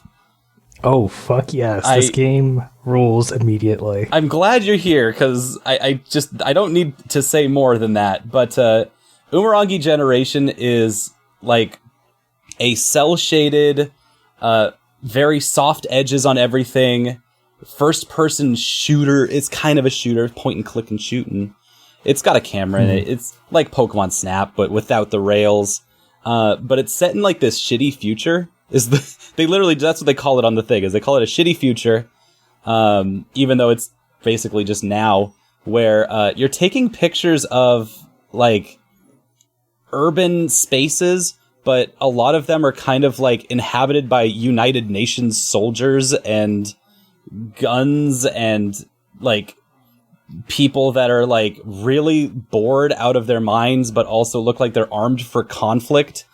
And so there's like this tenseness to you just kind of rolling around these spaces. There's nothing like getting in your way or anything. You just walk around and with your camera, with your big like DSLR camera, and you have to like ready it. You have to look down the iron sights of you right click to, zoom in on your camera. You take your shot, and maybe your shot has the thing, like one of the objectives that you need, or maybe it doesn't. And then you have to put the camera back down because you do have to manually reset the camera between every shot. You have to set your zoom, set your focus, set your f-stop, which are just kind of like the basic camera functions that it gives you like the stats on every single one of these things in the game. And so it's got a lot of that like photog details in it that are really nice. Also notably the first person, the character you play as, who doesn't have a name or a body or anything, they're shorter than everybody else in the game, which is a oh my god big photography mood. That also is in Stalker Shadow Chernobyl. Like, you walk up to people and you're like a head shorter than everybody, despite the fact that like it's just like a weird engine quirk, really, of how they built the game. But god, that's so funny. It's one of those little details that I'm just like, I know photographers, and yup. I think the thing that really got me was just kind of moving around these spaces was really fun and relaxing. They give you a double jump. That's how you know the game really cares about how you're moving around these spaces, because there's a lot of like kind of crap, garbage, weird hills and geometries all around the spaces, because they want you to climb all over everything and get underneath stuff. But they can't do that without having just weird angle geometries everywhere. And so to get around that, you have a double jump. They're just nice enough to be like, hey, I know it's unrealistic, but just, jump in midair because it's a video game. It makes those kinds of like reservations constantly. But you get a list of to do, and you have 10 minutes to do that list. But you don't really have 10 minutes to do that list. It's just like, hey, can you do this in 10 minutes? Otherwise it pays you, after you've taken all your shots and you're done with the level, you can cash out. And then after you've made so much money, you get new lenses. And then you swap between lenses like they're guns. Basically, you just scroll wheel through your different lenses. And I'm kind of excited. Every time I finish a level, it's like, oh shit, I need that lens. Oh shit, a zoom in lens. Like sniper length zoom in lens that lets me take like super far away shots. I need that. And then they open the next level and it's like 4 times bigger than the last level. And you're like, oh shit. I really need that now. God. And so I've been excited getting to move through this game. I've been really happy with it. I'm a little frustrated with how much they front load a lot of the game. They try to not make it so much by like, doling out these different lenses over time, but it still feels like right up front, the first like 10 minutes have like a really weird first impression where I'm like, well, I've lost every single like objective that the game has given me because I've blown it. I didn't know what was going on and I feel kind of like shit. And then I played through that level again. Was like, oh wait, no, I know what's going on. This is actually really simple and easy. I know what the controls are now. And so if there was like a little more tutorialization on the front, or if there was a little clearer or like less, stringent asks out of the player up front, it'd be a little easier to like onboard players. But other than that, I think that I'm really enjoying what I'm seeing in this game. And I think it's only like $15 or something. And so it's like, yeah, for $15, and it's a kind of artsy shoot 'em up, just a camera shooting game where you're taking pictures and all those pictures go to your hard drive and they do all of that kind of fun stuff. It's cool. The only thing that I'm not sure if I'm seeing yet is like a way to interact with the world itself in any kind of creative way. You can only capture it, right? And that's totally understandable and intentional, but I'm wondering if at some point during the game you'll unlock some way to like, make your own graffiti or draw in some spaces or draw a little mustache on these like soldiers that are standing around smoking cigarettes and looking imposing, intimidating. But there's a lot of cultural statements in here about war and about conflict at a worldwide scale. A lot of like anti-globalism types of sentiments, especially when it comes around public art and public art in urban spaces, graffiti and that kind of stuff. So it's kind of interesting to see how a game that is entirely centered around urban art is like, hey, UN's the bad guys here. And they probably shouldn't be occupying these spaces so militantly. I'm interested to see where they go with this. There's a lot to chew on there. All right. Well. Also, I took a picture of the vape zone. Ah, the vape zone. That's good. All right, so that should do it other than these 2 questions we got here. If you want to send in questions, go to videogamechoochoo.tumblr.com/ask. Okay, actually, we might only have one question because one of these, I don't know if Spencer wants to answer this. This is kind of I was worried about showing my ass. You want to like send it, like DM it to me or put it in the podcast? Here, I'll just copy and paste it and DM it to you, and then you can tell me if that's okay. I think one of your friends is trying to put you on blast. Oh yeah, I'm getting trouble. Yeah, you can ask that. That's fine. Okay. All right. We'll start off with that then. Anonymous asks, well, not anonymous, but they don't have a Tumblr, I guess. Spencer, why do you love maids so much? Better question, why do you love weapon carrying maids so much? Sincerely, Lexi. All right, so I mentioned earlier that like I picked up the gun from my favorite girl's frontline character in Stalker and just killed 8 guys with it. The reason that character is my favorite, I don't know anything about her other than she's like a maid and she looks really pissed off, which rules to me. I really like maid outfits. It's not really like the maid itself as a person or as a role. I like the outfit. The outfit rules. Okay. And a couple weeks ago, on like the 10th of this month, was Maid Day.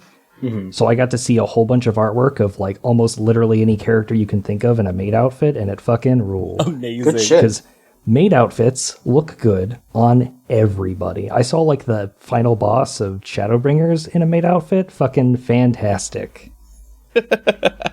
So it's not really like the maid, like a maid character or like anybody's particular. I just like the outfits because like there's so many different ways you can use them, and they always incorporate elements of like black and white and usually some other color, but not always. But it's just really cool. They're like the perfect combination for me of like a thing that is cool and a thing that is cute. And the reason I like when maids carry weapons is because like normally you think of a maid like as a role of being like a housekeeper, like they do cooking or they do cleaning or laundry or whatever. What if maids cleaned in like the you are a cleaner, like you are a killing people and putting them in body bag sense? That also really fucking rolls to me. There's so many places maids could hide guns. Yeah, and then when they pull them out, it's gonna look awesome every time. When fucking Sakuya Toho has like fucking knives that she just pulls out of nowhere, that fucking rips. I love it. She does whip. So she did star in the best game of last year. That's the real core of to why I like Maid so much. It's not like the actual like specific character or like the role. It's the outfit. The outfit fucking rules. All right. Well, so I love that. There you go. Yeah. Now I want to politicize this a whole bunch. This is important as hell. So guns are inherently political. Guns are inherently a tool of power and dominance. And so that defaults them to being a masculine identity. To subvert that, let's put that in the hands of someone whose job title is subservience to some greater power or something else, like a maid. Let's give maids guns. That's sick as hell. Yeah, it rules. It rules. It's so awesome. That's why... oh my god, I watched the film Mystery Men last night. As you do. Which doesn't feature maids or, very many guns, I guess. But there's just this moment where the guy whose superpower is that he throws forks at people. This movie rules. This is the most 1999-ass movie. It's a cyberpunk film? I forgot that it was a cyberpunk film. Mystery Men features a guy who just throws forks at people. That's his thing, and he has to borrow his mom's cutlery to throw forks. And he only enhances his power midway through the movie when he starts wearing more clothing that's more like frilly and willowy, and then hiding his forks from plain sight and like dishing them out from the like darkness of his clothing. Which not only is way more effective, but it's also sick as hell. Hell yeah. I love that. Anyway, that's my only... None of that had anything to do with maids or weapons or guns, but... Yeah, it's adjacent. It's somehow, like frilly clothing and also like weaponizing that. Yeah. And it's forks, it's cutlery, it's things of household nature. Just, it got me there. Gotcha. Mm-hmm. The Blue Raja is a weapon-carrying maid, is what I'm saying. He's on the level. All right. And of course, we got a question from Harlequin Wheels. What's your favorite translation of character lore into some kind of unique little gameplay trait / passive? Ooh. Oh, shit. Character lore into a gameplay trait.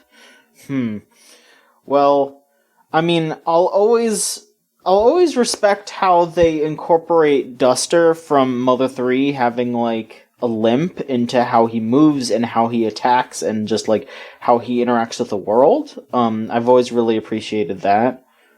I think that's the one that comes to mind for me.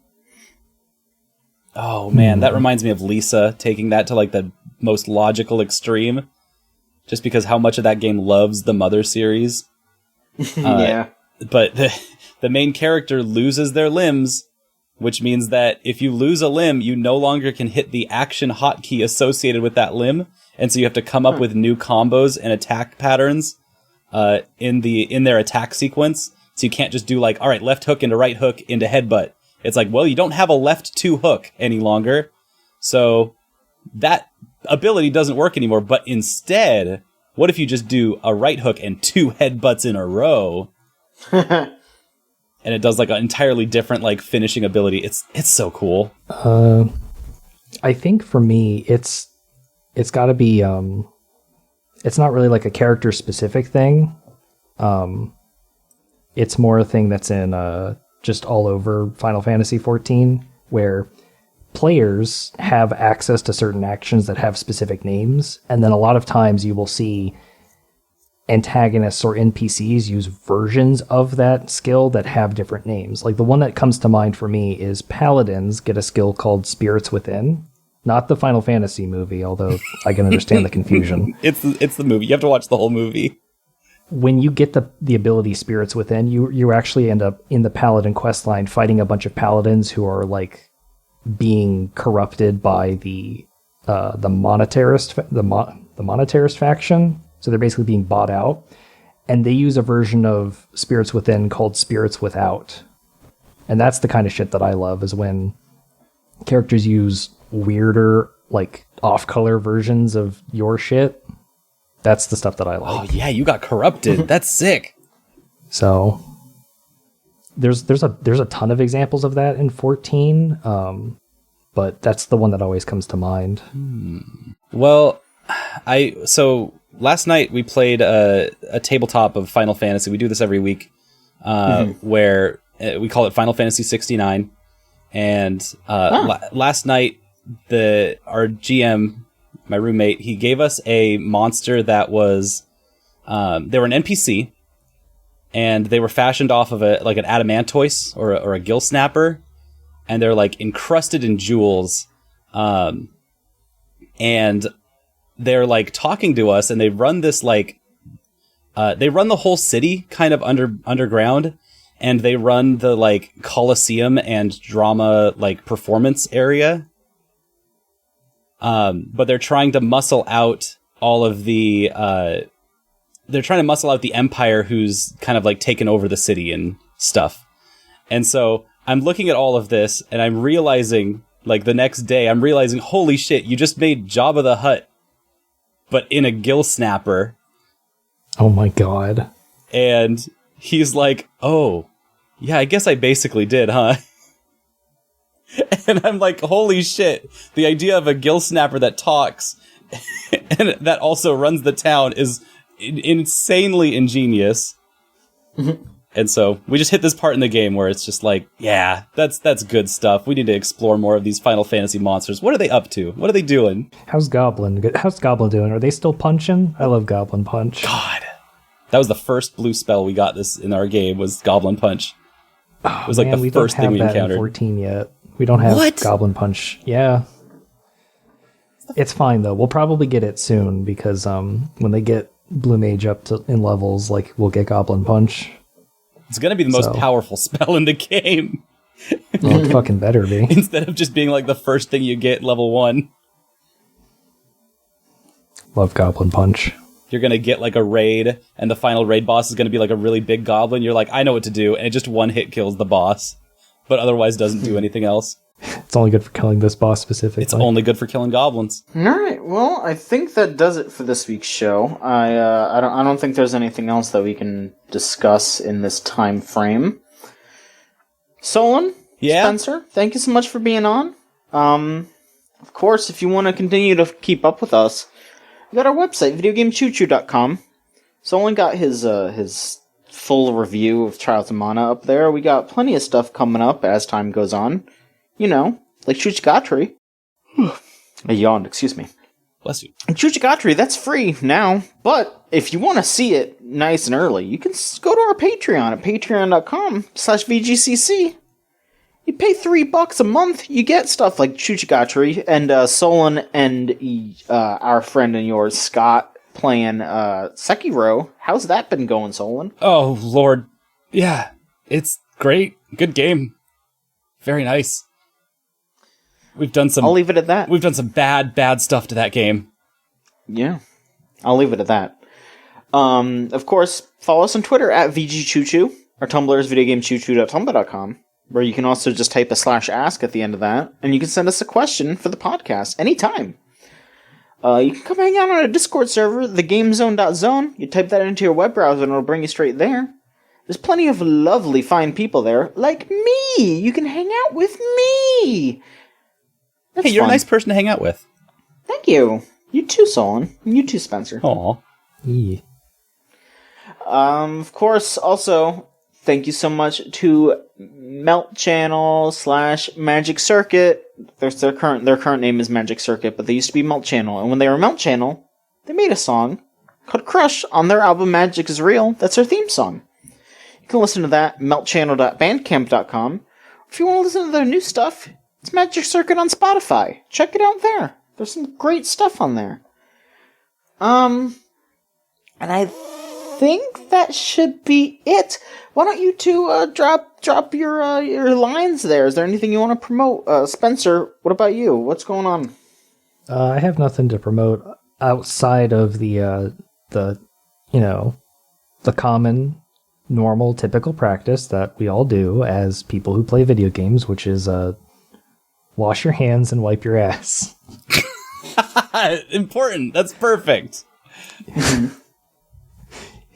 I'll be sure to You gotta do it. You gotta do it. Solon, what about you? Hey, you can find me on Soul and Face. Twitch.tv/Soul and Face, Twitter.com/Soul and Face.